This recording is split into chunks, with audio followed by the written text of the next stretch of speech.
Once upon a time, in a small village nestled between towering mountains and lush green forests, there stood an ancient statue in village square. It was no ordinary statue. It shimmered under sunlight, as if it were made of gold, though it was carved from smooth stone. Legends whispered that the statue was magical, but no one in the village had ever seen its magic. Every evening, little Maya would visit the statue on her way back from market. She would sit beside it and talk to it about her day. If you could talk, I wonder what stories you'd tell, she would say, tracing her fingers over its surface. One day, as Maya placed her hand on statue's foot, she noticed something unusual. Statue felt warm. She quickly pulled her hand back, startled. Next day, Maya returned with a curious mind. This time, she whispered, "Are you really magical? Can you hear me?"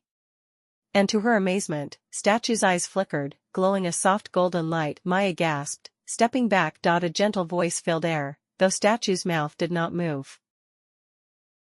"I have been watching over this village for hundreds of years," the statue said. "Only the purest of hearts can unlock my magic, and you, dear Maya, have done just that." Maya's eyes widened in wonder.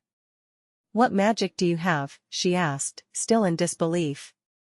"I can grant one wish," the statue replied. "But remember, it must be a wish from the heart." Maya thought deeply.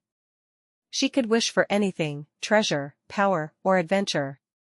But as she looked around her village, she realized what mattered most.